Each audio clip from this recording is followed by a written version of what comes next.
নির্বাচনের সময়সীমা সম্পর্কে ইসির কাছে জানতে চেয়েছে ইইউ। HRW এর প্রতিবেদন, শেখ হাসিনা সরাসরি গুম ও হত্যার নির্দেশ দিয়েছিলেন। জানাবো ব্যবসায়ীরাও কেন দ্রুত নির্বাচন চান, এবং সর্বশেষ জানাবো কেরানীগঞ্জে গণপিটুনিতে ব্যবসায়ী নিহত। এতক্ষণ শুনছিলেন সংবাদ শিরোনাম, এবারে বিস্তারিত। তবে তার আগে অনুরোধ থাকবে আমাদের চ্যানেলটি সাবস্ক্রাইব করে বেল আইকনটি ক্লিক করুন। নির্বাচনের সময়সীমা সম্পর্কে ইসির কাছে জানতে চেয়েছে ইইউ। প্রধান নির্বাচন কমিশনার এএমএম নাসির উদ্দিন বলেছেন, সুষ্ঠুভাবে আগামী নির্বাচন আয়োজনে সংস্কারের প্রতি গুরুত্ব দিচ্ছে ইউরোপীয় ইউনিয়ন। মঙ্গলবার আগারগাঁওয়ের নির্বাচন ভবনে সিইসির সঙ্গে সাক্ষাৎ করেন বাংলাদেশ নিযুক্ত ইইউ এর রাষ্ট্রদূত মাইকেল মিলার সহ প্রতিনিধি দলের সদস্যরা। বৈঠক শেষে এএমএম নাসির উদ্দিন জানান, আগামী জাতীয় সংসদ নির্বাচন আয়োজনে নির্বাচন কমিশনকে সব ধরনের সহযোগিতা করতে চায় ইউরোপীয় ইউনিয়ন। এ সময় নির্বাচনের সময়সীমা সম্পর্কেও নির্বাচন কমিশনের কাছে জানতে চেয়েছে সংস্থাটি। সাংবাদিকদের প্রশ্নের জবাবে তিনি জানান, নির্বাচনের পথে যত ধরনের সহায়তা দরকার তারা নিশ্চিত করেছেন।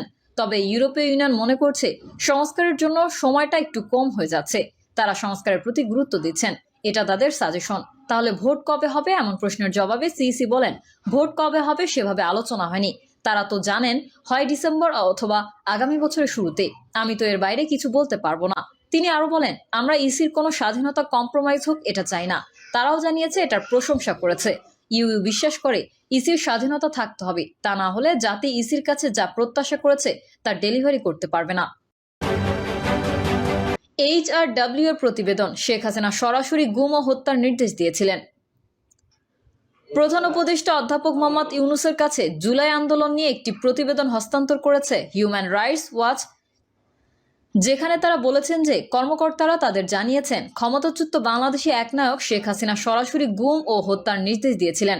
সংগঠনটির এশিয়া অঞ্চলের পরিচালক ইলাইন পিয়ারসনের নেতৃত্বে একটি প্রতিনিধি দল অধ্যাপক ইউনূসের সঙ্গে সাক্ষাৎ করে এবং বাংলাদেশের অধিকার পরিস্থিতির উন্নয়নে অন্তর্বর্তী সরকারের সংস্কার উদ্যোগের প্রশংসা করেন।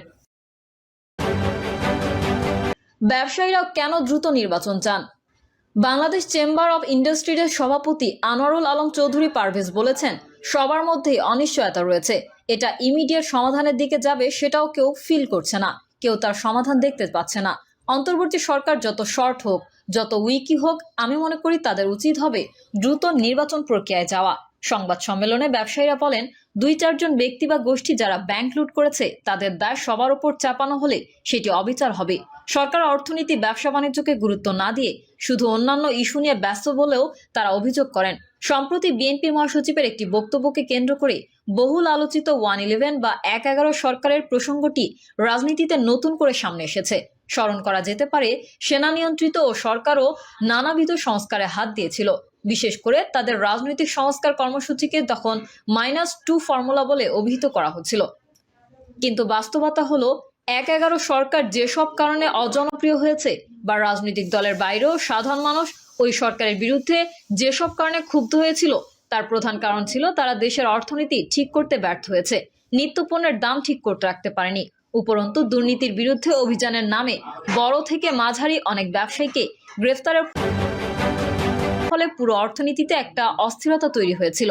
প্রকৃত অপরাধীদের বিচারের আওতায় আনার নামে তখন অনেক ব্যবসায়ীকে ধরে বিপুল টাকা কামানোর অভিযোগও আছে ওই সরকারের সঙ্গে যুক্ত অনেকের বিরুদ্ধে। বর্তমান অন্তর্বর্তী সরকারও দায়িত্ব নেওয়ার পরে বিগত আওয়ামী লীগ সরকারের সঙ্গে ঘনিষ্ঠতা এবং সুবিধাপ্রাপ্ত অভিযোগে অসংখ্য ব্যবসায়ীকে টার্গেট করেছে। কেউ কেউ জেলে আছেন, অনেকে পলাতক। উপরন্তু ব্যাংকিং খাতে নানাবিধ জটিলতার কারণে এলসি খুলতে সমস্যা সহ নানা কারণে আমদানি রপ্তানি ব্যাহত হচ্ছে। তার উপর তীব্র গ্যাস সংকট, সব মিলিয়ে পুরো উৎপাদন ব্যবস্থায় একটা ভয়াবহ পরিস্থিতি তৈরি হয়েছে বলে ব্যবসায়ীদের পক্ষ থেকে দাবি করা হয়েছে। এরকম পরিস্থিতিতে তারা মনে করেন নির্বাচিত সরকার এলে এই সংকট কেটে যাবে। আসলে কি তাই? সেই প্রশ্নের উত্তর খুঁজবার আগে দেখা যাক দেশের অর্থনীতি, বিশেষ করে ব্যবসা বাণিজ্যের পরিস্থিতি এখন কেমন। গ্যাস সংকটে শিল্প খাতে বিপর্যয় চাহিদা অনুযায়ী গ্যাস মিলছে না শিল্প কারখানায়। বেশ কিছুদিন ধরে চলা এই সংকটে কমে গেছে শিল্প কারখানার উৎপাদন। সিরামিক, ইস্পাত ও টেক্সটাইল খাতের উৎপাদন প্রায় অর্ধেকে নেমে এসেছে। গত কয়েক মাসে কয়েকশো কারখানা বন্ধ হয়ে গেছে। রপ্তানি আয় কমেছে, বিনিয়োগ থমকে আছে, কর্মসংস্থান বাড়ছে না। শিল্প খাত না বাঁচলে অর্থনীতির প্রবৃদ্ধি কমে যাবে। গ্যাস সংকটের কারণে এরই মধ্যে অনেক কারখানায় গ্যাসের বিকল্প হিসেবে ব্যয়বহুল তরলীকৃত পেট্রোলিয়াম গ্যাস এবং কয়লা ব্যবহার করছে। এতে তাদের উৎপাদন ব্যয় অনেক বেড়ে গেছে। তবে পর্যাপ্ত গ্যাসের সরবরাহ থাকায় হবিগঞ্জ ও ভোলা অঞ্চলে যেসব কারখানা রয়েছে সেগুলো পুরো সক্ষমতায় উৎপাদন করতে পারছে। তবে শুধু শিল্প কারখানা নয়, বরং আবাসিক খাতের গ্যাস সংকট চরমে পৌঁছেছে। আগে যেসব এলাকায় সন্ধ্যার পরে গ্যাস আসতো সেখানেও অনেক এখন গ্যাস পাচ্ছে না।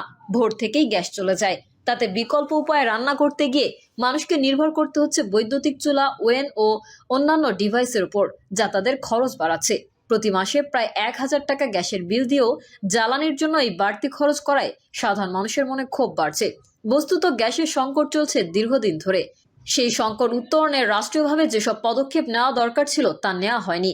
সমুদ্র এবং স্থলভাগে গ্যাস অনুসন্ধানে যে পরিমাণ বিনিয়োগ ও গবেষণার প্রয়োজন ছিল, সরকার সেদিকে না গিয়ে বিদেশ থেকে এলএনজি আমদানিতে বেশি মন দিয়েছে।